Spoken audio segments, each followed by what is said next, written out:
The couple's new home, an old house on the outskirts of town, is dimly lit by the soft glow of a bedside lamp. The house is quiet, save for the occasional creak of the floorboards, the rattle of an old window, and the hum of the wind outside.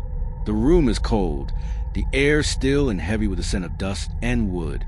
A feeling of unease settles like a weight on the house. The camera, or point of view for audio, stays focused on Rachel and James, who are lying in bed. Rachel is awake, staring at the ceiling. The room around them seems to be alive, with subtle sounds that hint at something more than just an old house settling. Shadows stretch unnaturally on the walls, and the silence feels suffocating. It's been a long day of moving in, and everything should feel right. A new beginning. The house should feel welcoming. But Rachel feels it, the weight in the air, the suffocating silence that presses against her. She tries to ignore it, tries to tell herself that it's just the newness of everything. But no matter how hard she tries, she can't shake the feeling that the house is watching her, listening to her, waiting. James, her new husband, lies next to her, his breathing steady and calm.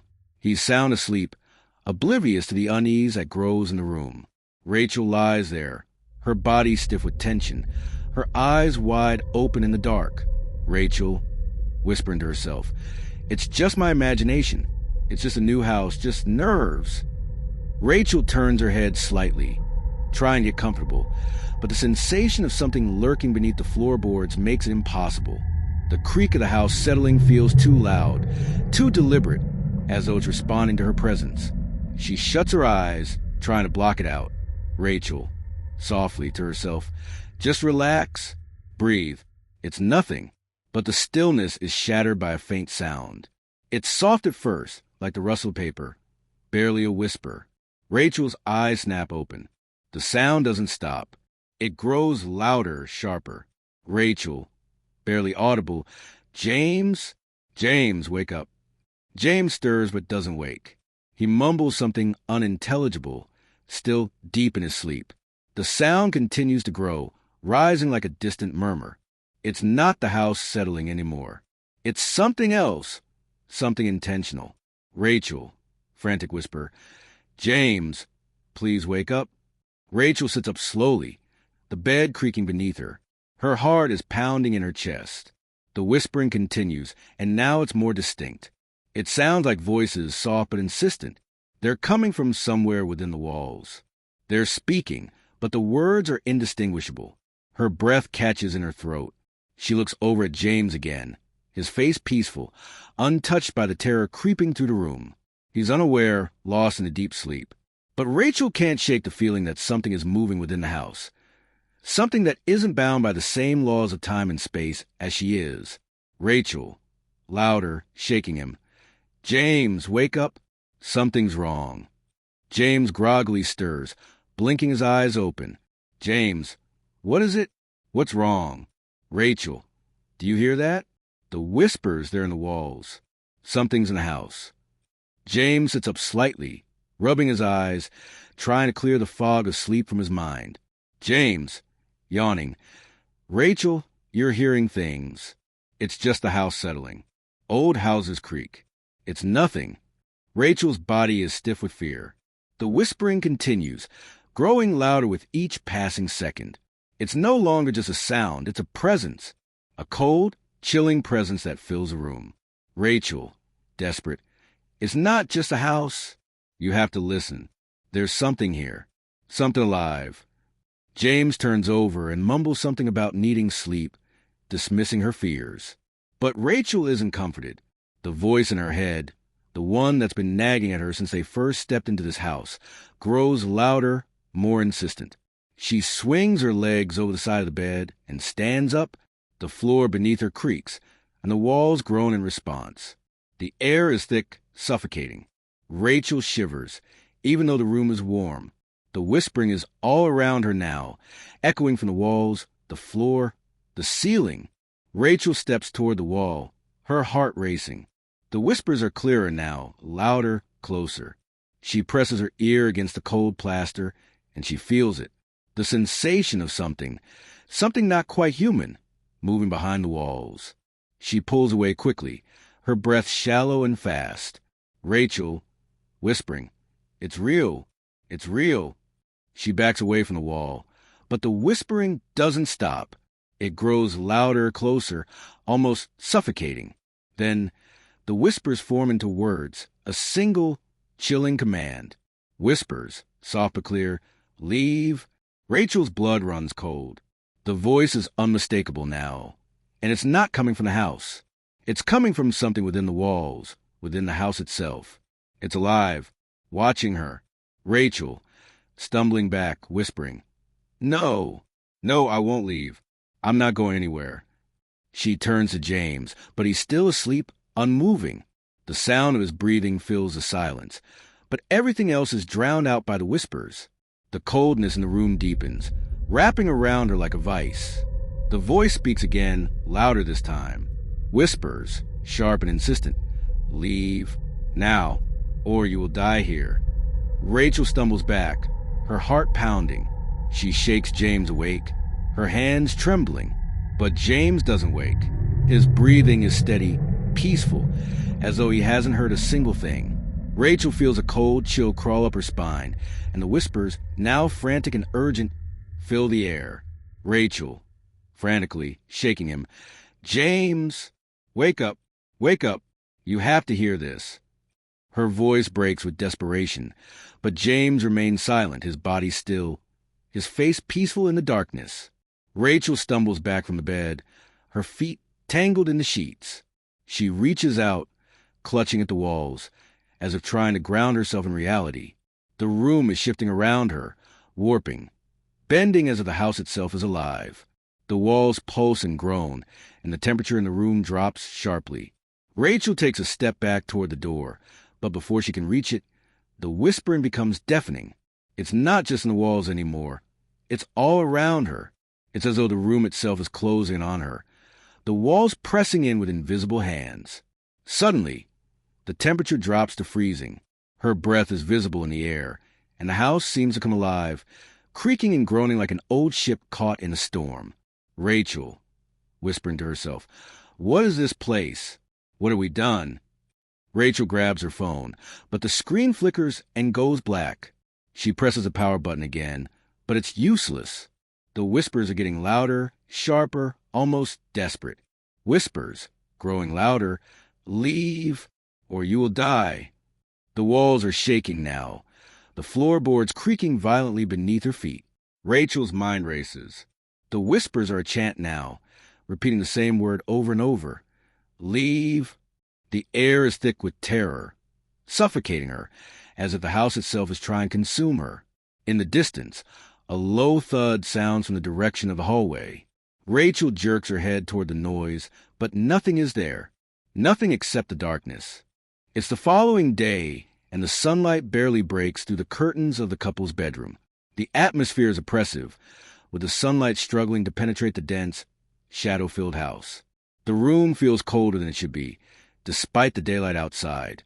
The house seems to be holding its breath, the air thick and stale.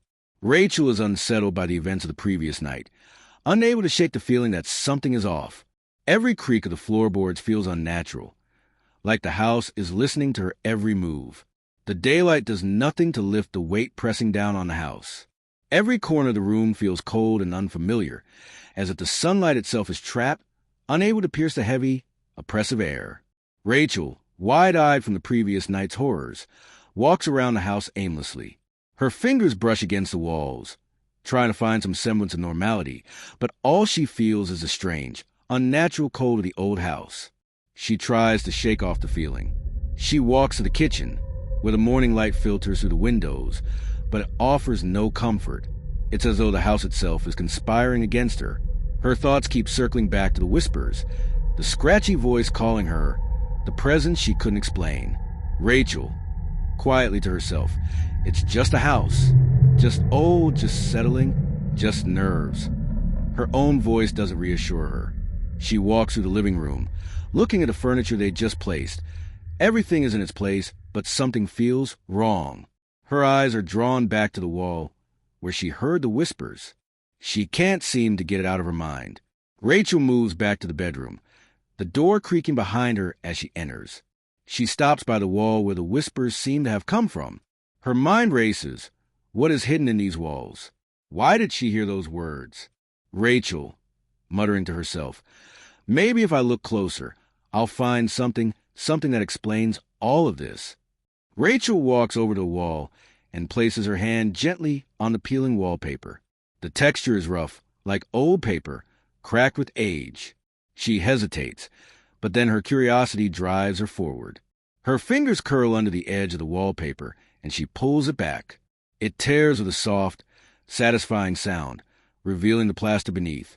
The peeling wallpaper doesn't come off easily, but Rachel doesn't stop. Her fingers are trembling now, and she feels a strange unease wash over her as she pulls the paper back further. The tearing sound feels wrong somehow, unnatural, as if she's ripping through something far more fragile than just paper.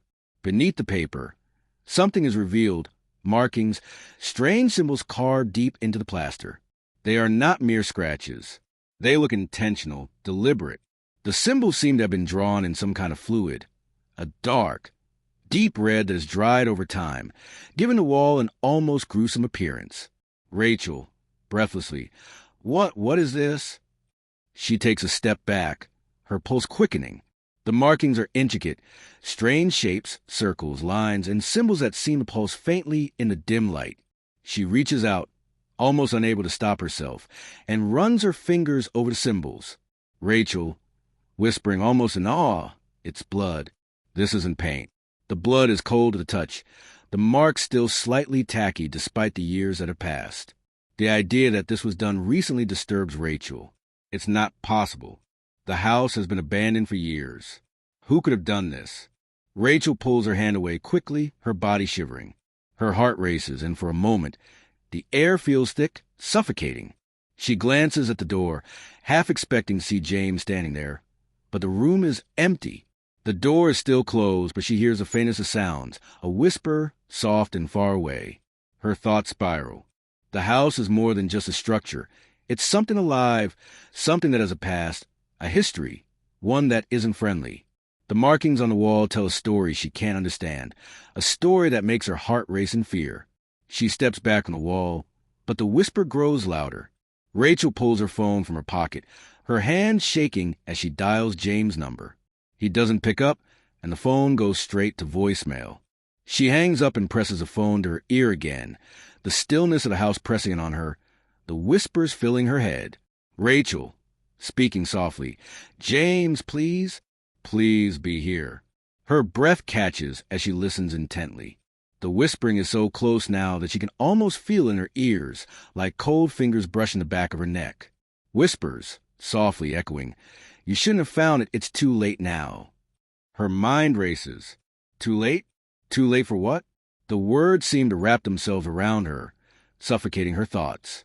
She takes a few steps back, her body trembling as her eyes scan the room. The walls feel like they're closing in on her. The temperature in the room drops sharply, and she can see her breath in the air. Rachel, shakily, No, it's not real. It's not real. It can't be real. She feels a presence behind her, cold and oppressive. A gust of wind sweeps through the room, sending a chill through her bones. She spins around, but there's nothing there. Nothing except the suffocating silence. Rachel, whispering, I need to get out. I need to leave. Rachel moves toward the door, her legs shaking. She opens it, and the moment she steps out of the room, the air feels different. The house feels different, as if it's breathing with her, watching her every move. She walks down the hallway, trying to calm herself, but the whispers follow her, constant, like an echo in the back of her mind. Rachel, muttering, it's just the house. It's just old. Just old. She reaches for the phone again, but before she can dial, she hears footsteps behind her. Slow, deliberate steps that echo off the walls. She turns around quickly, but no one is there. The house is empty, just her and the whispering. She closes her eyes for a brief moment, trying to steady her breath. But when she opens them, the world feels different. The hallway is longer than it should be. The shadows are darker, almost alive. The wallpaper on the walls flickers slightly, like a screen dying, revealing dark stains beneath. Rachel runs her hand along the wall, feeling the coldness of the plaster. But when she looks down, her hand is smeared with something dark. Her heart skips a beat as she stares at it. Blood. Rachel, whispering in disbelief. No, no, no. This isn't happening. The darkness in the hallway seems to stretch, expanding, growing closer with every breath Rachel takes. The whispers are louder now, filling the space around her. The house is pressing in, the walls closing in on her. She feels trapped. Her heart beats faster as she backs away from the walls. But then in the distance, a sound, a sharp, sudden noise. A loud bang echoes through the house, followed by a faint, eerie scraping. It's coming from the walls, coming from within the house itself. The whispering grows louder, almost deafening, as if the house is speaking directly to her. It's the dead of night and the house is still, but there's an underlying tension in the air. Rachel lies awake in bed, staring at the ceiling. The room feels suffocating, even with the window cracked open.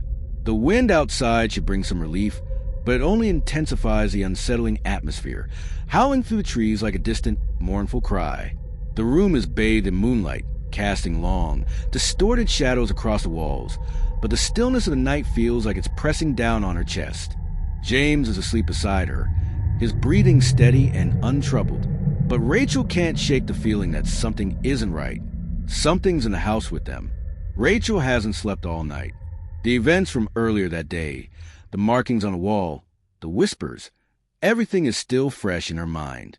She can feel the weight of it pressing on her chest. The house is too quiet, too still. The walls feel like they're watching her.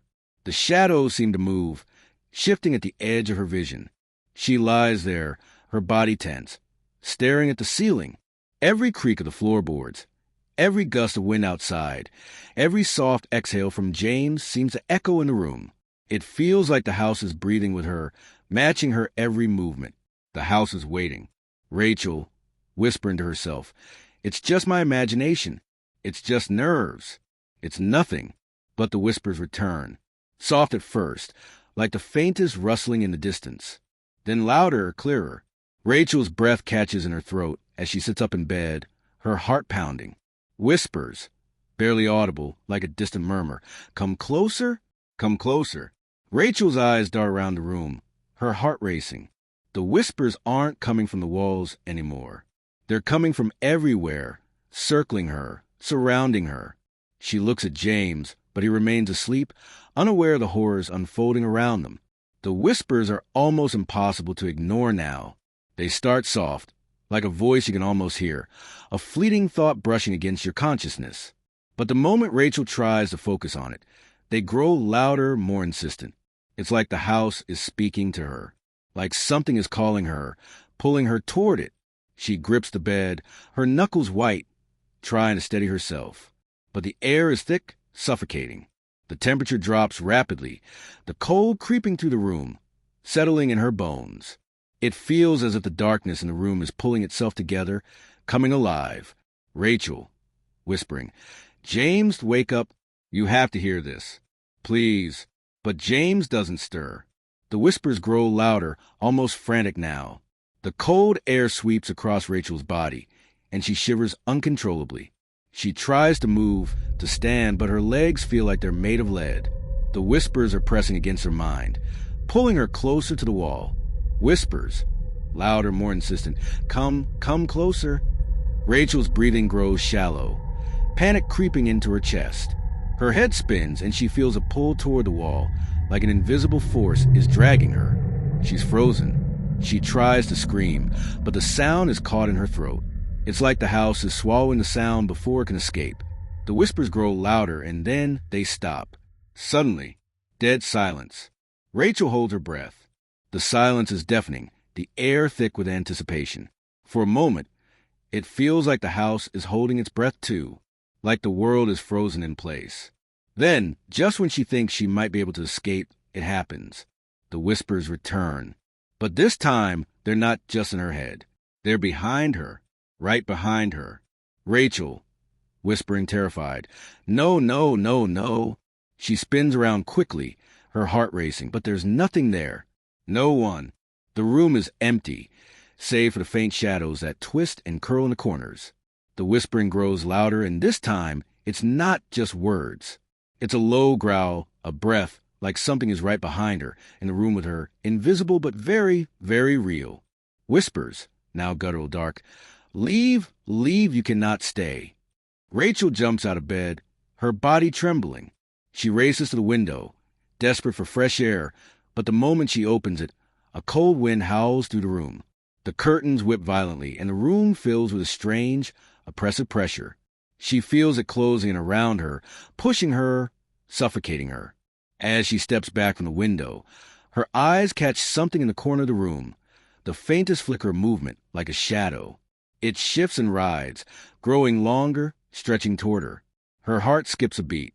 The shadow seems to take form, an outline of something human-shaped. Rachel, screaming, "No, this can't be real. This isn't happening." She backs away slowly, her eyes never leaving the shadow in the corner. The air is so cold now that she can see her breath. Whispers, louder, clearer. "You're not alone. You can't run." Rachel runs to the door, but as she touches a handle, it feels ice cold in her hand, freezing her fingers. She pulls back, looking around, her panic growing. The house seems to close in around her. The floorboards creak louder. The walls groan as if the house itself is alive. Rachel's breath is coming in short gasps, panic rising within her. The whispers swirl around her, becoming a chorus, a symphony of darkness. She hears them in her ears, in her mind, louder than ever before. The house seems to hum with a low, vibrating sound, as if it's alive, breathing with her. And then she hears something else. A voice, clear and unmistakable, speaking directly to her. Voice deep, chilling, "Leave or die here." Rachel, shouting, "No, I won't leave. I won't let you have me." But the words don't seem to matter. The shadows seem to stretch toward her, filling the room, pushing it on all sides. The whispers are deafening, a maddening sound that rattles her mind. Rachel's legs feel weak, and her vision begins to blur. She stumbles back, almost falling to the floor, and then she hears it. A soft scratching sound, like nails dragging against the wood. Rachel, breathing heavily, terrified. What is that? What's happening? The scratching grows louder, more frantic, as though something or someone is trapped behind the walls, trying to break free. Rachel presses her ear against the wall again, but this time, the scratching doesn't stop. It's as though something is clawing its way toward her, getting closer with each passing second. The shadows in the room seem to take shape, forming into a figure, a dark, twisted silhouette with glowing eyes. Rachel can't tear her eyes away from it. It stands still, watching her, waiting for her to make the first move. It's now the dead of night, and the house feels like it's completely alive. The air is thick with an unnatural cold, and the walls seem to pulse with something just beneath the surface. The house feels more like a living organism than a structure. Every creak, every whisper, every shift in the shadows sends a shiver through Rachel's spine. She's backed into a corner of the house, the living room, the very space that should have felt safe. But now it's suffocating. The lights flicker on and off, casting long, terrifying shadows that crawl up the walls. The temperature has dropped to near freezing. Every breath she takes is visible in the frigid air. Narration for YouTube. The shadows are getting darker. The walls seem to stretch and twist in unnatural ways, as though the house itself is alive, its very foundation pulsing with some hidden malevolent force. Rachel stands, frozen, her heart pounding in her chest. The whispers have stopped, but they've been replaced by something worse, a presence, something watching her from the shadows. The room around her is changing. The furniture is shifting, moving as if guided by invisible hands. The windows rattle, but the house feels impossibly still, like the calm before a storm. Rachel, breathing heavily. "What do you want from me? Why can't you just leave us alone?" Narration for YouTube. The air grows heavier with each passing second. The darkness in the corners of the room seems to gather, swirling into a shape, a figure. Rachel's mind races.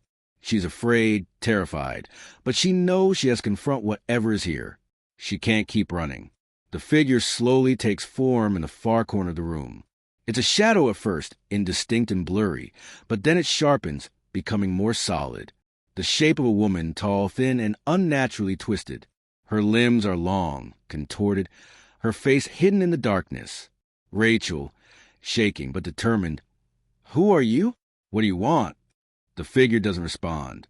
Instead, the shadows around it seem to grow darker, more oppressive, until Rachel feels like she's being suffocated by the very air.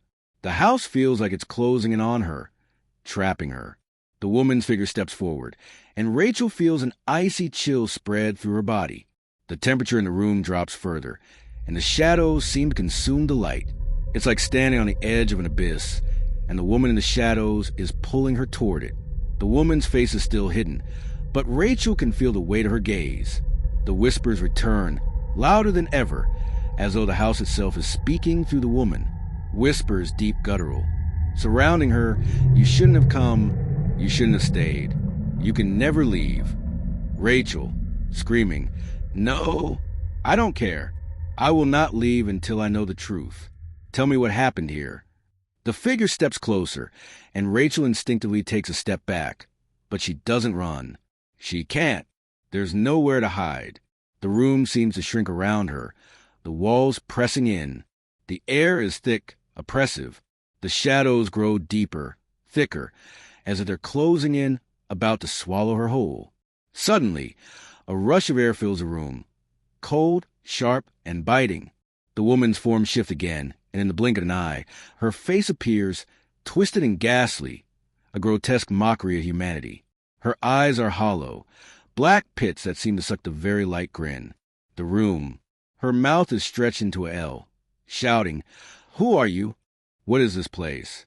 The woman steps forward, her voice a low, growling hiss that echoes through the room. Woman's voice hissing, chilling, "This is my home, my prison. You awoke in what should have remained buried." Rachel's heart pounds in her chest. The house, it's alive. The woman is more than just a spirit. She's tied to the house, to its very foundations. This place is her prison. And now Rachel has unwittingly become a part of it. The woman steps closer still, her figure growing darker with each movement. The temperature continues to plummet, and Rachel can barely breathe in the suffocating cold. The whispers are everywhere now, speaking to her from the walls, from the air around her. The very house is alive, filled with voices and darkness. Rachel, desperate, tears streaming down her face. "What do you want from me? Please, just leave us alone." The woman's mouth curls into a smile, twisted and grotesque. She speaks again, her voice a rasping whisper. Woman's voice, whispering, "I want nothing from you, but you've unleashed what has been locked away for so long. You will never leave this place. It has claimed you, just as it claimed me." Rachel's mind spins. She begins to understand the truth. This isn't just a ghost. This is something far darker, far older. The house itself is cursed, its very walls steeped in torment. The woman is a spirit trapped within it. But she's more than a ghost. She's a manifestation of the house's malevolence, a prisoner of the very place Rachel now finds herself trapped in. Rachel, breaking down, "No, I won't stay here. I won't be part of this." In a burst of panic, Rachel tries to run, but the house seems to close in on her, the walls narrowing, the floor beneath her feet crumbling. She screams, but the sound is swallowed by the thick air, and the shadows seem to reach out for her. She can feel herself being pulled back toward the woman, toward the darkness. Woman's voice, cold and final, "It's too late. You cannot leave." The shadows close in completely. The house seems to swallow Rachel whole, pulling her deeper into its grasp. She can feel herself being consumed by the darkness, her limbs heavy, her breath shallow. She tries to scream, but her voice is drowned out by the house itself. And then, just as quickly as it started, the house falls silent. The shadows fade, the whispers stop, the air returns to normal, though Rachel knows that nothing will ever be the same. The woman, the entity, she is gone, but Rachel can feel it now. The house has taken her. The haunting is not over. It has only just begun. The scene ends with a sense of finality and lingering dread. While Rachel may have escaped immediate confrontation, the house's grip on her and its curse remains. Are The haunting doesn't end with the spirit's departure. Rather, it suggests that Rachel has now become part of the house's dark history, forever entwined with its malevolent force. The unanswered questions: what happened to previous inhabitants? What is the true nature of the curse? Leave a sense of unease, perfect for a story that lingers with the audience. If you enjoyed this story and want more spine-chilling tales, make sure to hit that subscribe button and turn on the notification bell so you never miss out on our next horror experience. Leave a comment down below and let us know your thoughts. Did you see the signs we missed? How would you have escaped the haunted house? We love hearing your theories and feedback. And don't forget to like this video if you want more terrifying stories that'll keep you up at night. Share this with your friends if you think they can handle the fear. Let's build this haunted community together. Remember, the darkness is always watching, and you might just be next. Remember to tell us where you are watching from.